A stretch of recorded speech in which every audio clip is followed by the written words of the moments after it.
Hello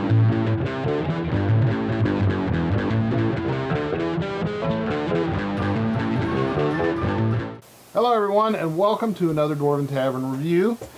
This time, I am Dr. Jeff Goins. And I'm Dr. Lisa Goins. Actually, I'm Dr. Jeff Goins every time, but this time we are reviewing this particular board game called it's Roswell 51. It's not Area 51, it's Roswell 51, and it's under the Shuffling Horror series we found out later, and it is from Gamewick Games, and it is, as you might imagine, a game about aliens.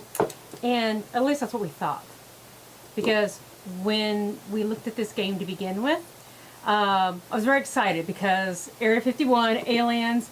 We live right outside of where the aliens were supposed to be transported from Area 51, Roswell, to Dayton, Ohio. So we're kind of close. We're kind of like in with the aliens, or at least, you know, we tell some people that. But so we were really excited about this because, you know, we know these people, and we wanted to review this. But opening this game up, it's not about aliens in per se of Roswell 51 when we played it, which was kind of interesting. So that was the first thing that we found out wasn't along with it. But some of the media with the game, including the directions, come on a newspaper.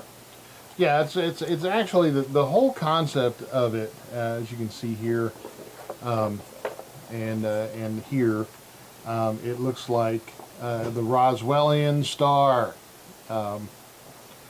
and a newspaper. And it's really cool because it's got some backstory. And the thing that I thought was probably one of the coolest aspects of this game is the fact that it has a lot of role-playing aspects in it. But very specifically, it is a movie that you're playing through.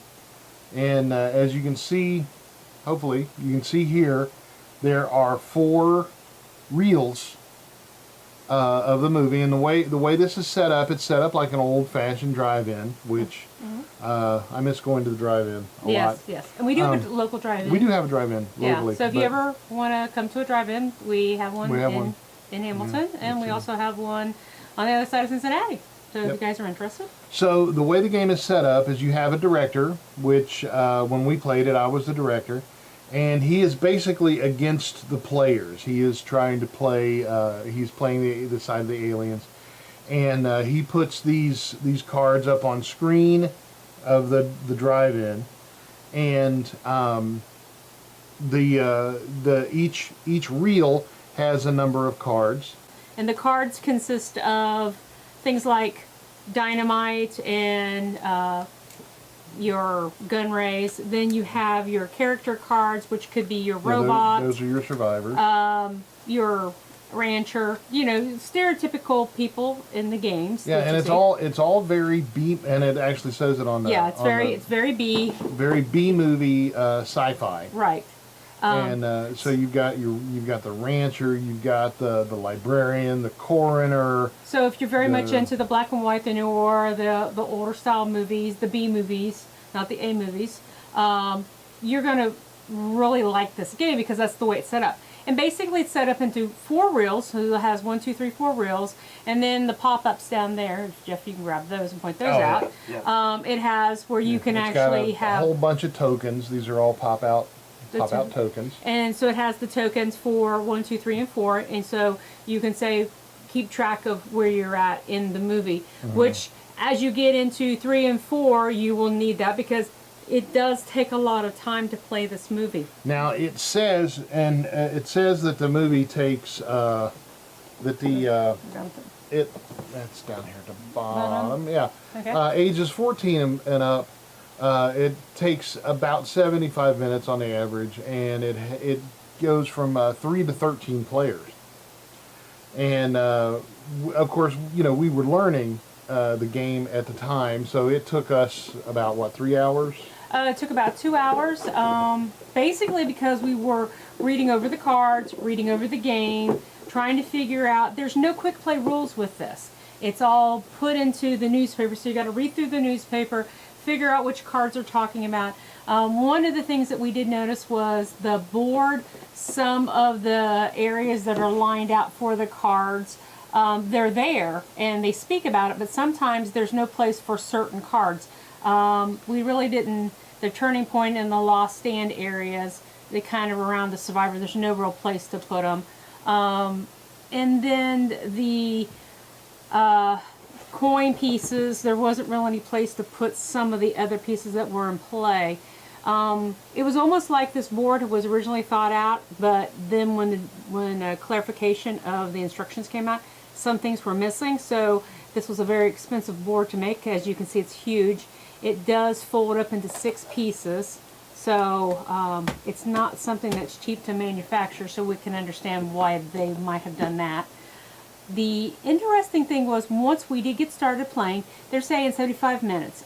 So basically, each reel takes so long, you deal so many cards per reel, and then it's supposed to be so many minutes, and when the cards are over, the reel's done. Yeah, the first reel is 10 minutes, the second reel is 20, the third reel is 15, and the last reel is 10 minutes. And for each minute, you have a card on the reel deck. They call it the reel deal. The discard pile is all of the other cards. And then you have 3 cards turned up, and these are what's on screen at the time. On the it's supposed to be, the focal point of the movie, what's playing at the time. And then you've got survivors here. You got your sanctuaries. 2 cards over here. Item cards and other cards like power play and and then of course you have the director cards for has some like quick rules on top of these. This was actually a real strong point in to me, is that it's got cue cards for rules, and it doesn't have enough for every player to have one, but it does have 2 of each. Like, for example, this is one of the director's cue cards, and it explains what spoints are. And the spoints are down there. Yeah, the spoints are tokens that the players get to change their roles. There's 1 point spoints for, you get 7 points basically for your character, and then the yellow ones are for if you make it to the bunker, you get rest and points there that you can use. Unfortunately, our characters didn't visit the bunker a whole lot because, as you can see, when you have 3 creatures on, you have a creature feature fest going on, and pretty much all hell breaks loose, which it did for us. Yep. So what happened in the movie that we played, because the whole thing is a movie theme. It's the movies. In the movie that we played, she was playing the part of 2 different players. And the distinction there in the rules is that there are players and then there are survivors. The players include the director and the survivor. And you can have up to 12 survivors, 12 survivors, or 12 players. 12 players. And a director, which would be 13 total players. So this could be played with a huge group of people, or just very few. You have to have at least 3. So in order to compensate for that, I played 2 characters. So there was actually 3 people. So we had the director and then 2 characters being played, which was actually kind of fun. And I kind of would recommend that if you only had a small group of people, you may want to play more survivors, because as we found out, Reel 1 was pretty rough. Yeah, and she was playing 2 survivors, and you can draw more survivors if you wish. So I started out with the scientist, survivor, and wherever he is, the scientist and the colonel. The colonel. So I started out with these 2 particular characters right here, and we were doing great. So basically we had a lab that we started out in, and then the scientist and the colonel when things all went downhill after that. Meanwhile, I happened to be doing some laundry as we were trying to get through these rules, and you might not want to step away from this game, because once you start looking at the aliens and you start reading things and you wander through the rest of the house. I actually got to use the famous Screen Queen card because there's a huge spider in my basement. Yeah, which I wasn't ready for. She was already kind of jumpy over the aliens everywhere. So I got to use that card out of play. So the spider comes out like, "Hey, how you doing?" She's like, "Oh God, oh my God." So yeah, so that's fun. So you funny. you actually have the beasts. You can add these in or not. Now the interesting thing about this particular card is this card, and there's two other ones. This is part of the Pittsburgh '68 game. They actually included those in this game, and then you can play these. They're duplicates, so these are an extra 3 cards for this game, and it's the Screen Queen, and then there's a popcorn card, and also a shuffling card. And of course, after seeing the popcorn card several times, I had to go get some popcorn to go with the game. So it was kind of fun. So, but as far as the direction of the gameplay goes, you have aliens. You have spots up here for that's wrong. You have spots up here for what's called the throngs. Right. Because what happens in time as you draw cards, the director can take a card from the screen and put it up here and make it an alien throng. And he can have up to 3 cards in one throng as such, and they get to attack the players and try and kill them, try and end them. And if the player gets killed, they go into the deck and become a pod person.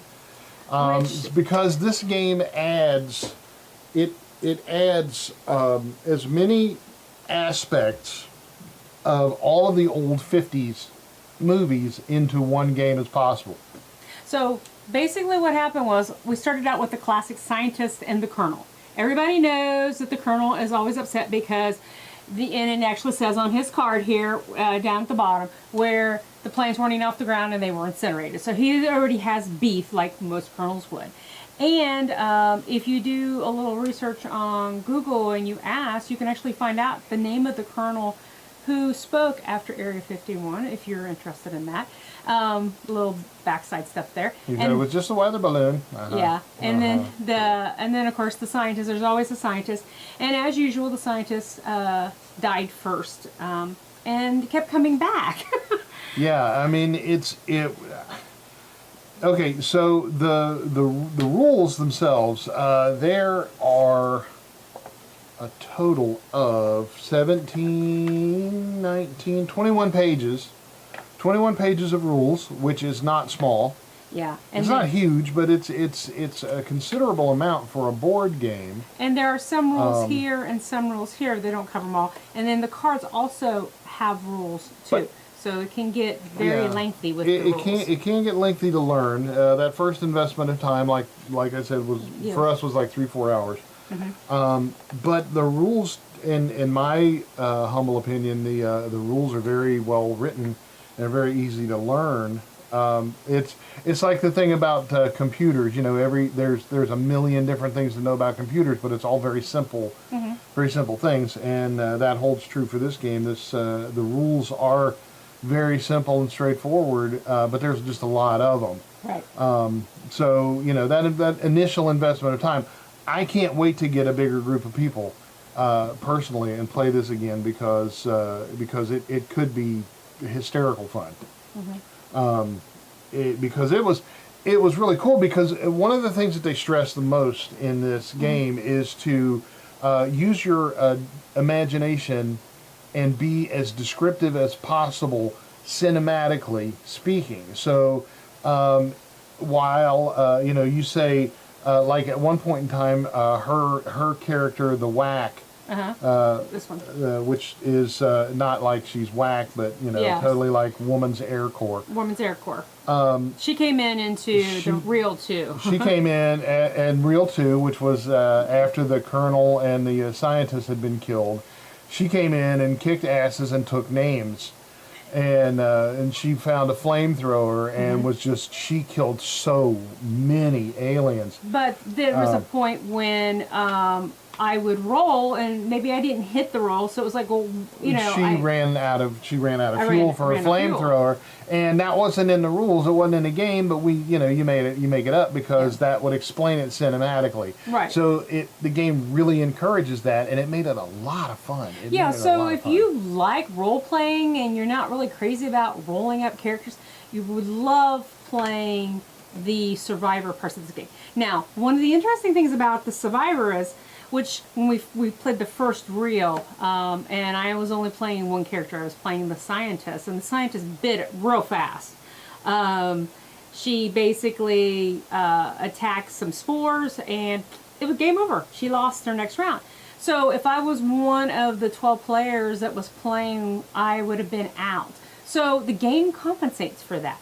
So what happens is, when you lose, like I did with the scientist went into the director's area with the shuffling of the game. Yeah, this is the discard pile. The discard pile. And the scientist could come back up as one of the monsters. And she did, over and over it's called the familiar face. And you know, it's like, how many times do you have to kill a scientist to make sure they're dead? Yeah, and it was so cool because one of the other things that happened was there are 4 mutant horrors and 2 creepy pods, because you can become a pod person. So the scientist in the first 10 minutes of the movie, the game, they call it the movie. In the first 10 minutes of the movie, the scientist found the blaster. She found an alien ray gun. Yeah, she found the ray gun. And she destroyed these 2 pods. So she had the ray gun. And then the next cards on screen were the 4 mutant horrors. Well, the 4 mutant horrors obviously came out of the pods because she blew up the pods, and these giant ants came out, like the movie Them. Mm-hmm. And when they came out, she killed them, if I remember. Right. Mm-hmm. And then from them, the outer space terrors, which are these creepy-looking, like worm pillars, which looks remarkably like cordyceps, which is the fungus that takes over ants' brains, and makes them into like zombie creatures. Mm-hmm. Well, they came out of the ants because she killed them, and these were the next thing that appeared on screen. So we were making up this story. The story started unraveling itself and unfolding itself as we went. And it was super easy to get really involved in the movie. So after the scientist bit it, and then the colonel wasn't too far behind, as they did. He went in trying to kill everything, and he had a sledgehammer, and he was kind of successful with it for a little bit, but after that he was toast. So then he went into the pile as well, and he kept coming back and kept trying to kill him. Then I'm like, okay, let me draw 2 more cards, because that was a quick 10 minutes of a movie.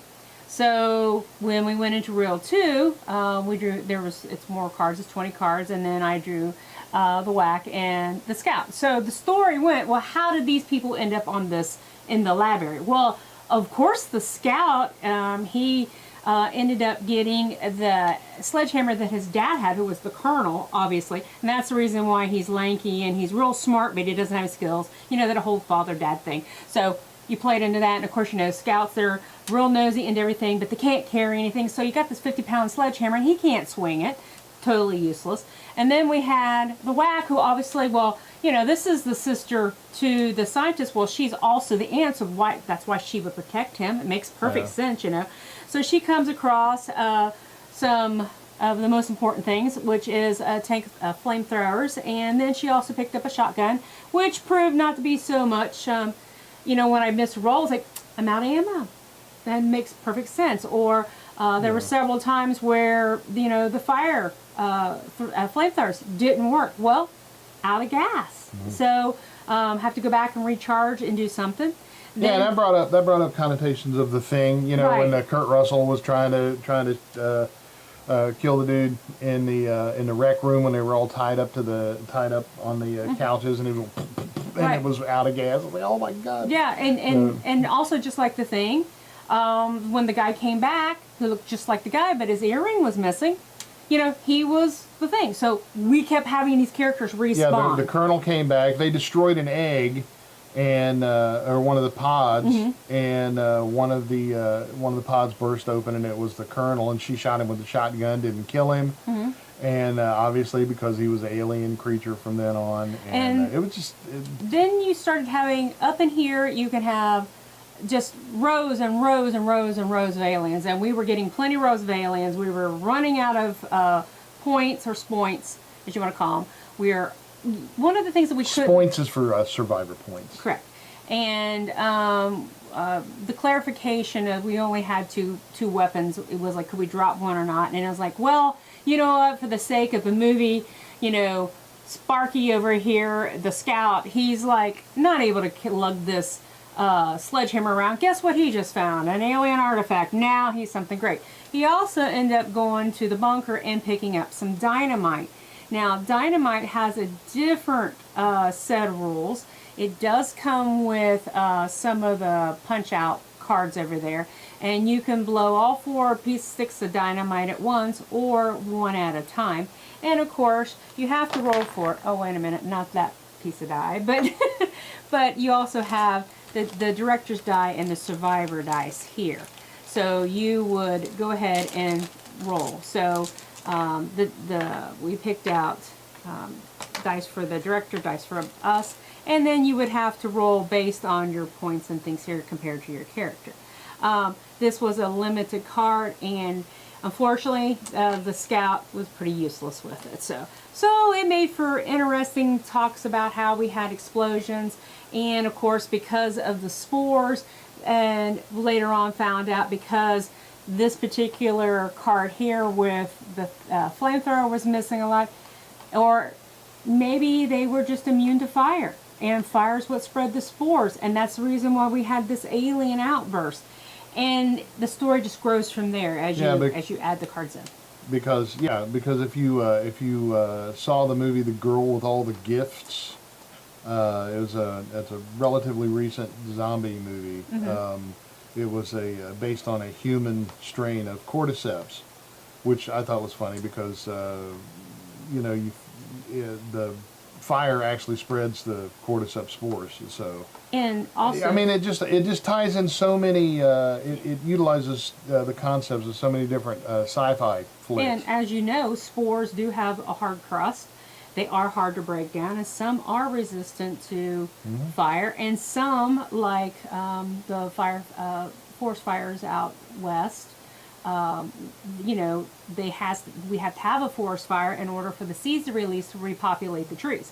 So that's kind of what happened. The spores were repopulating faster than we could kill them off. Which, if you remember, the name that they temporarily gave the Rocinante in The Expanse was the pine tree that requires to be burnt before it can release its seeds. And 10 experience points if you know that name. What's the name? So yeah, I mean, they did a fantastic job, I think, of everything except the name of it. We were talking about Roswell 51. It's kind of misleading. It really is, because it isn't necessarily about the Greys or about Roswell itself. Or the spaceships or anything major like that. It's really kind of a generic. And I hate to use the word generic because that sounds kind of detrimental. But in this game, this is awesome because you do have all the factors from a lot of games, and if this is the learning curve on this is quite deep. So if you are a total noir fan, a B type movie, you love horror movies and sci-fi and space, and Christmas is coming up, the holidays are coming up. And you know somebody and you don't know what to get them, this game will keep them busy for hours. That's what I was going to say. Its generic nature doesn't mean that it's a crappy game at all. It means that it should appeal to every sci-fi fan, that anyone who likes black and white sci-fi. If you've seen Larry Blameyer's The Lost Skeleton of Cadavra, Yeah. You'll love this. This game is for you. Yeah. This is old school Barbara, they're coming for you type school. This is Orson Welles, the whole beginning of the Martians coming and things like that. There's Plan 9 from outer space. Yeah, there's so many, and even current sci-fi movies, so much place in The Thing. You would love this. But there is a huge learning curve if you are not familiar with a lot of the movie stuff.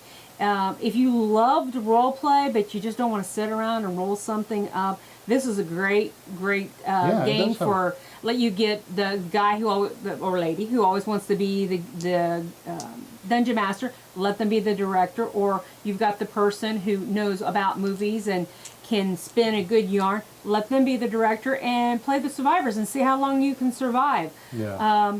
Because it's not about winning. It's about surviving. Because surviving is winning.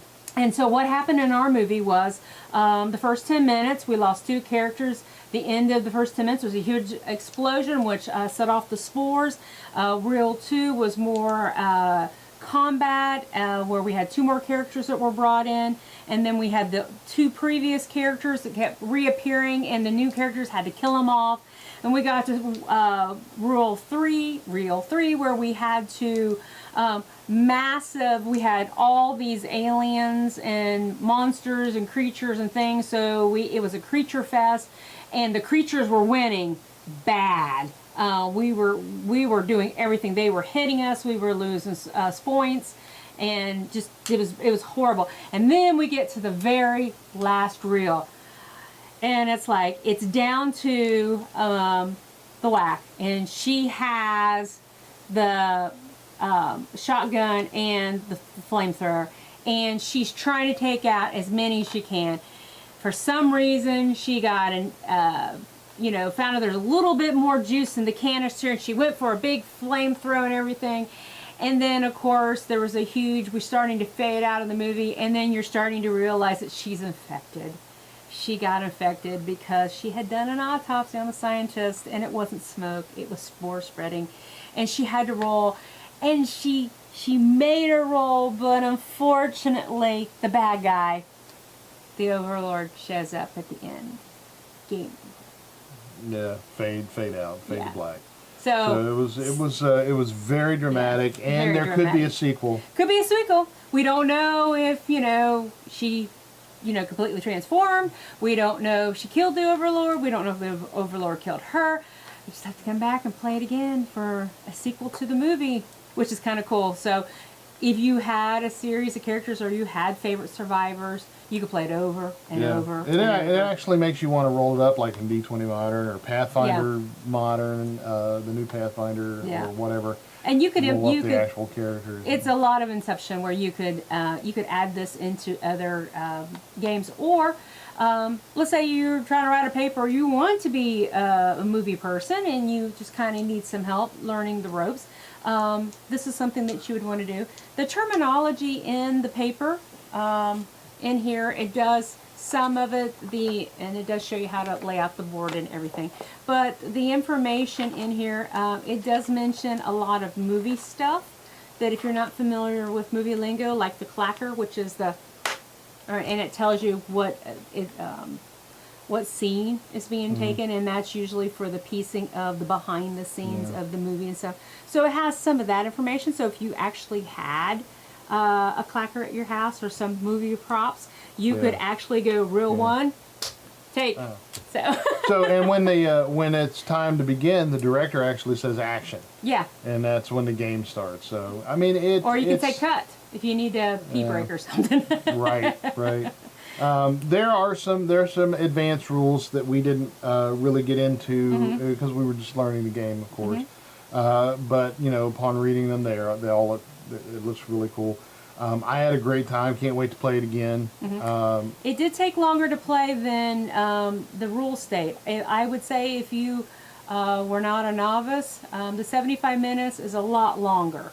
It takes quite a bit to get through the rules, quite a bit to learn to play, but I think once you learn to play, then 75 minutes is not a long time. But it's not like Monopoly long. No. Where at no point in time was I like, is this game ever going to end? Yeah. It was like, take my cash, you know. Yeah, shut up and take my money. Yeah. It was a good kind of lengthy. Because you start thinking, it's like, well, why did this happen? Well, of course it happened, you know. You went into the bunker, you're looking around, and the Overlord was in there looking for you, but you found him first, and he, you know, you got the initiative hit, and that's why he died. Yeah. But you didn't kill him off. You thought you did because he came back. Yeah. Well, you know, so it's really interesting and kind of frustrating at the same time when you're constantly trying to kill off the same bad guy and he won't die. So that's fun though. But all in all, I think the main things that we had noticed, but it didn't disrupt the play or anything, was the board layout. There's spaces for things that did have a setup, and then there were some things that might have been missing. The name, we felt like Roswell 51 was it needs to be renamed. Yeah, And I don't think we've ever done that. It's okay. I mean, the name is okay, but it wasn't. It doesn't really apply to this game. It didn't. I don't think anywhere other than the newspaper. Yeah, other than the newspaper, and really then the little. Roswell. Then of course the promoting flyer that was handed out at the convention. I suppose it's okay, but it was. Yeah, it just didn't. You know, I mean, it has spaceships and things that kind of generic. I don't know what else I would have called it. Yeah, I don't either, but I think maybe renaming it might be something. And this is something I don't think in all the 25 years of Dwarven Tavern that we have renamed had a problem with the name of a game. Yeah. Yeah. But so I think this is the first time that I think that maybe the creators might want to rethink that and can maybe come up with a better name for it, maybe a better layout, because it is a good game and we did enjoy it, and I think movie-wise, and it's past your bedtime, isn't it? Apparently. Well, the game was like 4 hours long. Yeah, so we played this all afternoon. This is a game that if you're going away for the weekend, or this is a great game to play for Halloween week, or you got creepy horror party or something coming up, or a sci-fi party. Halloween game. You get a whole bunch of people together. This would be a lot of fun. We would recommend this. Definitely for Christmas or any particular holiday that you're looking for a gift for a film buff. This game needs to be in their collection if they don't have it. Yep. Definitely. But other than the trivial things that we found, that, you know, it didn't take away from the gameplay, and we really did enjoy it. And we would like to thank the company for giving us a copy to review for them. Yep. I know they've been waiting for this review, and Game Week. Yeah.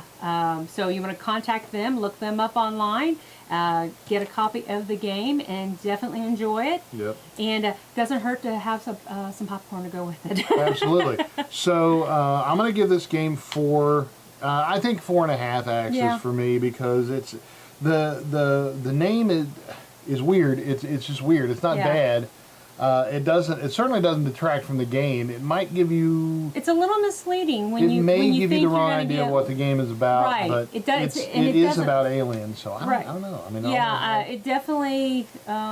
It's a little misleading there. So I am going to give it a 4 axis.